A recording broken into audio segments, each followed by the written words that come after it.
અને આગળ વાત કરીએ બજેટની, તો જ્યારે બજેટ રજૂ થઈ રહ્યું છે ત્યારે આ બજેટને લઈને તમામ વર્ગના લોકોને અપેક્ષા હોય, આશા હોય અને એને જ લઈને ક્યાંક જે અલગ અલગ સેક્ટર છે એમાં કયા પ્રકારની રાહત મળતી હોય છે એની લોકો રાહ જોતા હોય છે, ઉત્સુકતા હોય છે, કારણ કે કોરોના કાળ દરમિયાન તમામ રોજગાર ધંધાને જ્યારે સીધી અસર પહોંચી છે ત્યારે આગામી બજેટમાં ગુજરાતના લોકોની આશા અને અપેક્ષાઓ જાણવાનો પ્રયાસ અમારા સંવાદદાતાઓએ કર્યો હતો। સુરતથી Kadir Sheikh chambers of commerce ખાતે પહોંચ્યા હતા અને ચેમ્બર્સ ઓફ કોમર્સ ખાતે પહોંચીને બજેટ અંગે કયા પ્રકારની અપેક્ષાઓ અને આશાઓ છે તે જાણવાનો ક્યાંક પ્રયાસ કર્યો હતો।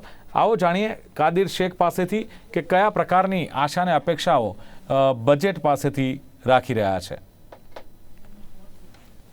દર્શક મિત્રો, કેન્દ્રીય બજેટની આતુરતાપૂર્વક રાહ જોવાઈ રહી છે ત્યારે આ બજેટ પર અનેક લોકોની આશા અને અપેક્ષાઓ છે। વાત કરીએ સુરત અને દક્ષિણ ગુજરાતની, તો સુરત શહેરમાં પણ ડાયમંડ અને ટેક્સટાઇલ હબ છે, આ સાથે જ અન્ય ઇન્ડસ્ટ્રીઓ પણ સંકળાયેલી છે।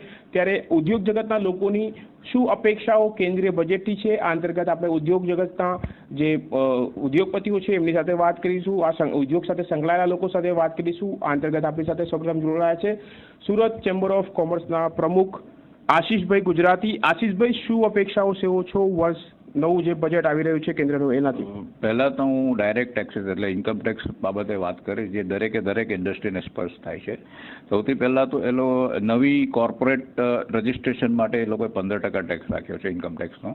તો એ અને LLP અને જો પાર્ટનરશિપ ફર્મ હોય તો 25% છે। તો એ ટેક્સને રેશનલાઇઝ કરીને 15% રાખવામાં આવે તો LLP અને પાર્ટનરશિપ ફર્મને પણ ખૂબ સારો બૂસ્ટ મળે। બીજું કે કેપિટલ ગેઇન ટેક્સ બોન્ડ, જેની લિમિટ અત્યારે 50 લાખ છે, ઘણા વર્ષોથી આ રહી છે, એને 1 કરોડ સુધીની કરવામાં આવે।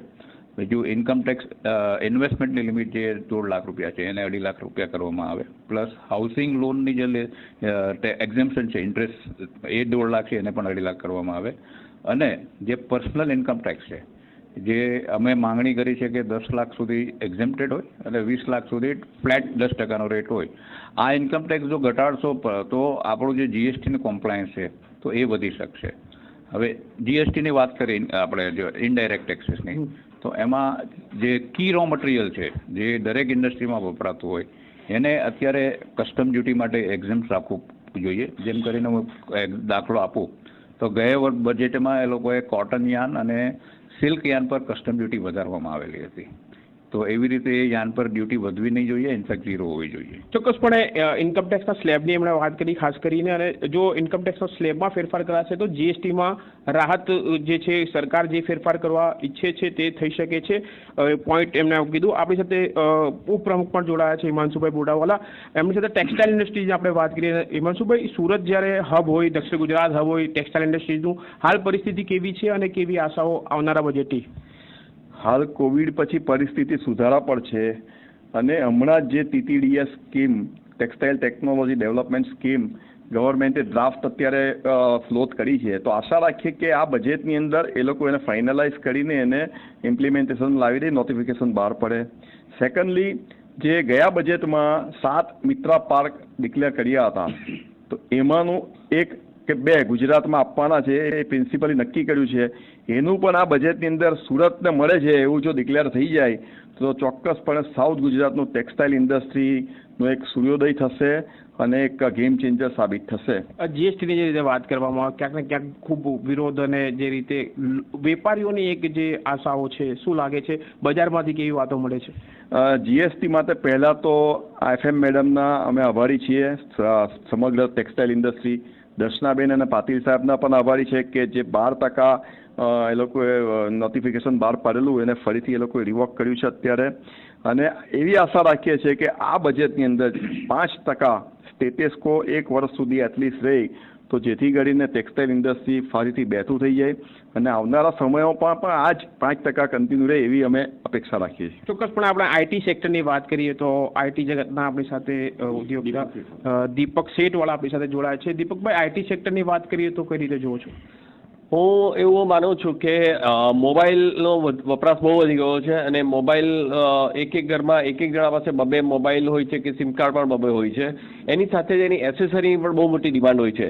લગભગ 15,000 થી 20,000 કરોડનું માર્કેટ છે અને એમાં લગભગ 80% જેટલું મટીરિયલ ચાઇનાથી જ ઇમ્પોર્ટ થાય છે. જો ગવર્મેન્ટ એને માટેની કોઈ યોગ્ય નીતિ બનાવે અને જો પ્રોત્સાહન એનામાં જો જાહેર કરે તો એનું મેન્યુફેક્ચરિંગ ઇન્ડિયામાં થાય તો મેક ઇન ઇન્ડિયા થાય. આપણા અહીંયા માર્કેટ અહીંયા જ રહે, પ્લસ આપણે બહુ બધો એક્સપોર્ટનો પણ બહુ મોટો સ્કોપ મળી શકે. ચોક્કસપણે મોબાઈલ સેક્ટરની આપણે વાત કરી, આઈટી સેક્ટરની વાત કરી, આપણી સાથે ડાયમંડના સેક્ટરના લોકો પણ છે, એમની સાથે વાત કરીશું. સર, આપનું નામ? પરેશ લાઠિયા. અચ્છા પરેશભાઈ, ડાયમંડ ક્ષેત્રે શું ઈચ્છો છો? વેપારીઓ શું ઈચ્છે છે બજેટથી? ડાયમંડ ક્ષેત્રે જો સુરતમાં હીરા બુટ્સ બની રહ્યું છે એટલે એને રિલેટેડ ઘણા બિઝનેસો અહીંયા ડેવલપ થવાની, આખું સુરતની જે ઇકોનોમી છે એ લગભગ ચેન્જ થવાની શક્યતા છે.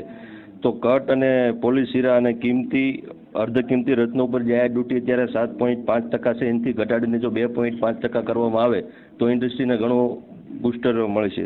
આ ઉપરાંત જે કલર રફ જેમસ્ટોન છે જે એની ઉપર કસ્ટમ ડ્યુટી લાગે છે 0.50%, એ ડ્યુટી નાબૂદ કરવામાં આવે તો પણ વેપારીને ઘણો સહકાર મળશે. બીજું છે કિંમતી ધાતુઓ, સોના ચાંદી પ્લેટિનમ પરની ઇમ્પોર્ટ ડ્યુટી 7.5%થી ઘટાડીને 4% કરવામાં આવે તો પણ ઇન્ડસ્ટ્રીને ઘણો વેગ મળશે. ચોક્કસપણે તો આ ડાયમંડ ક્ષેત્રે આપણે વાત કરી. ખાસ કરીને દર્શક મિત્રો, કોવિડની અંદર ટુરિઝમ સેક્ટર છે તે ક્યાંક ને ક્યાંક વિખેરાઈ ગયું છે, ક્યાંક ને ક્યાંક નામશેષ થઈ ગયું છે, કારણ કે અબ્રોડ હોય કે ઇન્ટરનલ હોય, ફ્લાઇટો બંધ છે અને અનેક જે ચેન્જીસ આવતા રહે છે વારંવાર. ટુરિઝમ ક્ષેત્રે શું લાગે છે? ટુરિઝમ ક્ષેત્રે સૌથી વધુ અપેક્ષા તો અમારી ગવર્મેન્ટ તરફથી એ છે કે અમારે સૌથી વધારેમાં વધારે અસરગ્રસ્ત જો ઇન્ડસ્ટ્રી હોય તો એ ટુરિઝમ ઇન્ડસ્ટ્રી છે.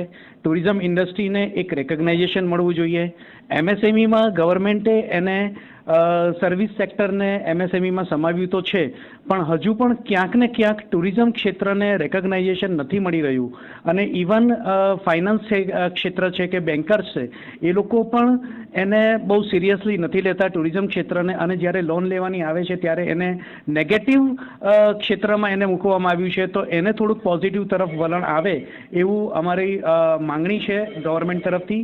અને ઉપરાંત જીએસટીની જો વાત કરું તો ટુરિઝમ ક્ષેત્રમાં બહુ અલગ અલગ સ્લેબ છે જીએસટીના, અને એની ગણતરી પણ બહુ અલગ અલગ રીતે થતી હોય છે. તો એને એકાકાર કરીને કોઈ એક કે બે સ્લેબમાં જો જીએસટીને સમાવી દેવામાં આવે તો ઉદ્યોગને, ટુરિઝમ ઉદ્યોગને ઘણો મોટો ફાયદો થઈ શકે એમ છે. ચોક્કસપણે તો આપણી સાથે દરેક સેક્ટરના લોકો હતા. દરેકની અપેક્ષાઓ અનેક છે, પણ આ અપેક્ષાઓમાં ફાઇનાન્સ મિનિસ્ટરના પિટારામાંથી શું ખુલે છે તે બજેટ રજૂ થશે ત્યારે જોવું રહ્યું. કેમેરામેન આનંદ ગુરવ સાથે કાદિર શેખ, સુરત.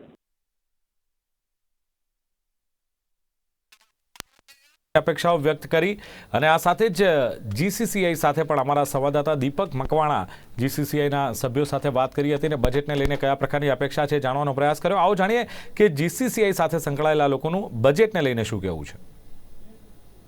જે બજેટ આવી રહ્યું છે તેને લઈને લોકોની શું આશા અપેક્ષાઓ છે, સાથે જે આ બજેટ છે તે કેવું રહેશે તેની સીધી જ ચર્ચા મારી સાથે કરવા માટે ઉપસ્થિત થયા છે અમદાવાદથી જે સીએ છે તેઓના જે ચેરમેન છે તેઓ પણ ઉપસ્થિત થયા છે, વાઇસ ચેરમેન છે તે પણ ઉપસ્થિત થયા છે. સાથે જ અહીં જે ઉપસ્થિત છે તેઓની સાથે પણ આપણે સીધી જ રીતે વાતચીત કરીશું કે જે આવનારું બજેટ છે તે કેવું રહેશે, સાથે જ બજેટની અંદર લોકોની આશા અપેક્ષાઓ અને તેઓ શું કહી રહ્યા છે સીધી જ વાત કરીશું ચેરમેન સાથે. આવનારું જે બજેટ છે શું आशा अपेक्षाओं लेने आवश्य शू कैसो? अभी जो बजट आ रहा है 2022 ये कोविड के टाइम पे आ रहा है एंड 8 इलेक्शंस भी है, असेंबली इलेक्शंस भी है, तो we expect a very populist budget but we want a realistic budget. और सबसे जो हमको अभी कोविड के हिसाब से हम देख रहे हैं कि वर्क फ्रॉम होम, सारे employees, businessmen they all are working from home. तो हमको ये चाहिए कि जितने भी वर्क फ्रॉम होम के एक्सपेंसेस हैं, जैसे लैपटॉप के हैं या ऑफिस डेस्क के, इंटरनेट के हैं, वो सब अलाउेबल एक्सपेंसेस होने चाहिए इनकम टैक्स में. और दूसरा क्रिप्टो करेंसी के ऊपर हमको एक्सपेक्टेशंस है कि अभी in India there are more than 10 lakh investors in crypto currencies और 10 बिलियन से ज़्यादा इन्वेस्टमेंट इंडिया में है. तो गवर्नमेंट को कोई ऐसा रेगुलेशन लाना चाहिए, क्लैरिटी लानी चाहिए क्रिप्टो करेंसी ट्रांजेक्शंस के ऊपर. रियल एस्टेट एक बहुत ही मेजर सेक्टर है जो कोई भी इकोनॉमी की बैकबोन होती है. रियल एस्टेट के अंदर अभी भी इंडस्ट्री स्टेटस नहीं है, तो वी एक्सपेक्ट गवर्नमेंट कि इस बजट में वो रियल एस्टेट को भी एक इंडस्ट्री स्टेटस का दर्जा देंगे. અન્ય સાથે આપણે સીધી જ રીતે વાત કરીશું. વાઇસ ચેરમેન છે આપણી સાથે ઉપસ્થિત થયા છે, તેઓની સાથે પણ વાત કરીશું. આવનારું બજેટ છે આપ કઈ રીતે જોઈ રહ્યા છો? જોઈએ તો ઇન્ડિવિજ્યુઅલ માણસ માટે આપણે સેવિંગ્સ જે કરી રહ્યા છે એટીસીમાં જે બેનિફિટ મળી રહ્યા છે એને વધારવામાં આવે, પ્લસ એનપીએસની જે સ્કીમ છે નેશનલ પેન્શન સેવિંગ સ્કીમ, તો એમાં મને 50,000નું જ અત્યારે બાદ મળે છે ઇન્વેસ્ટમેન્ટ કરું તો એની લિમિટ વધે અને દેશમાં સેવિંગ્સ વધે. તો સ્પેસિફિકલી અત્યારે કોવિડના લીધે જે ઇન્ડસ્ટ્રીઝમાં ફંડ્સની જરૂરિયાત છે એનો ઉપયોગ એ સેવિંગ્સનો એ બચતનો એમાં થાય તો ઇન્ડસ્ટ્રીઝને બી બુસ્ટિંગ મળે. સાહેબે જેમ કીધું તેમ રિયલ એસ્ટેટમાં હાઉસિંગ લોનનું ઇન્ટરેસ્ટ અને એના રીપેમેન્ટનું વળતર જે મળે છે ઇન્ડિવિજ્યુઅલ કરદાતાને, તો એની બી લિમિટ જો વધારવામાં આવે તો હાઉસિંગ ક્ષેત્રમાં પણ વધારો થાય. તેમજ ફિનટેક અને સ્ટાર્ટઅપ એમાં બી જો સરકાર ઇન્વેસ્ટમેન્ટ કરે તો એના લીધે એના ભાગરૂપે એમાં બી એક સારી તેજી આવી શકે અને ગ્રોથ જોવા મળે. આપણને અત્યારે જે 2 વર્ષથી બધાએ ફેસ કરી રહ્યા છે કે ભાઈ ઇન્કમ્સ ટુરિઝમ સેક્ટર અથવા તો હોટલ સેક્ટર અને ઇવેન્ટ મેનેજમેન્ટવાળા જેમાં થોડીક મંદી દેખાઈ રહી છે, તો એવા સેક્ટરોને બૂસ્ટ થઈ શકે એવું કંઈક પગલાં જો જોવામાં આવે તો એવું એક્સપેક્ટ બી કરી રહ્યા છે. જીએસટી માટે કોઈ ઝાઝા ફેરફાર બજેટથી પોસિબલ નથી, કારણ કે એના નિર્ણયો જીએસટી કાઉન્સિલ લેતી હોય છે. પણ જો આવા કોઈ વળતરોની જાહેરાત થાય અને સારા ગ્રોથ દરેક ઇન્ડસ્ટ્રીને મળે એવું ચોક્કસપણે લોકોની અપેક્ષા અને અમારી ચાર્ટર્ડ એકાઉન્ટન્ટ્સની અપેક્ષા એવી છે. ચોક્કસથી જે સામાન્ય નાગરિક હોય છે તેઓની પણ આ બજેટને લઈને મહત્વની જે આશા અપેક્ષાઓ હોય છે, ઉદ્યોગકારો હોય છે, નાના ઉદ્યોગકારો, તેઓને પણ મોટી અપેક્ષા હોય છે તે રહેતી હોય છે. અન્ય સાથે સીધી જ રીતે વાત કરીશું, આવનારા બજેટને આપ કઈ રીતે જોઈ રહ્યા છો? બીજું જે અન્ય જે ચેરમેન શ્રી અને વાઇસ ચેરમેને કીધું એના સિવાય હું 3 વસ્તુ કહીશ. એક તો ઇન્ડિવિજ્યુઅલ માટે નવા રેટ્સ એ લોકો ગઈ સાલ બજેટમાં લઈને આવેલા, પણ સાથે સાથે ડિડક્શન્સ ને એક્ઝમ્પશન જે મળતા હતા એ લોકોએ કાઢી નાખેલા. તો ઇફેક્ટિવલી અત્યારે એવું થઈ રહ્યું છે કે જૂના રેટ્સ અને નવા રેટ્સમાં કોઈ ટેક્સ પેએબલ જે ટેક્સની જે જવાબદારી આવે છે એમાં કોઈ ફેરફાર નથી દેખાતો, બેનિફિટ નથી દેખાતો. એટલે હું એવું એક્સપેક્ટ કરું છું કે નવા રેટ્સમાં એ લોકોએ ડિડક્શન્સ આપવા જોઈએ, અથવા ડિડક્શન્સ ના આપે તો પછી એનો સ્લેબ રેટ ઇન્ક્રીઝ કરવો જોઈએ, તેથી જૂના અને નવા રેટ્સમાં એકચ્યુઅલી ખરેખર એમને બેનિફિટ થાય.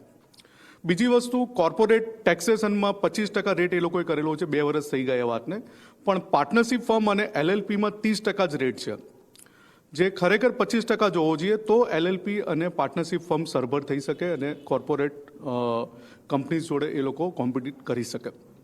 અને ત્રીજી વસ્તુ, કેપિટલ ગેઇન્સ ટેક્સની વાત કરું. શોર્ટ ટર્મમાં 15% છે, લોંગ ટર્મમાં 10% છે. અત્યારે શેર માર્કેટ ડાઉન છે અને એને બૂસ્ટઅપ કરવા માટે હવે કોઈ શોર્ટ ટર્મ કે લોંગ ટર્મનું વેરિએશન ના રાખવું જોઈએ. એસટીટીમાંથી ઘણી રેવન્યુ થઈ રહી છે સરકારને, એટલે બંને inspect off period of holding, ચાહે 2 દિવસ એને શેર રાખ્યા હોય કે 2 વર્ષ શેર રાખ્યા હોય, ટેક્સ એનો ઇફેક્ટિવલી 10% જ રાખવો જોઈએ અને એટલે શોર્ટ ટર્મનો 15%નો 10% કરવો જોઈએ.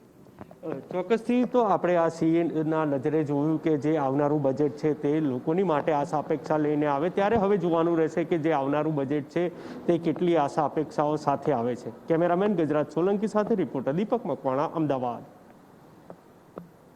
ઘણી બધી અપેક્ષાઓ છે અને જીસીસીઆઈ સાથે જોડાયેલા જે લોકો છે એમણે પણ કહ્યું કે અલગ અલગ જે સમસ્યાઓ છે એનું નિરાકરણ આવવું જોઈએ અને બજેટને લઈને જે આશા અને અપેક્ષાઓ છે એ પૂરી થાય તેવી પણ તેઓ માગણી કરી રહ્યા છે. તો આ સાથે સમાચારોમાં બસ અત્યારે આટલું.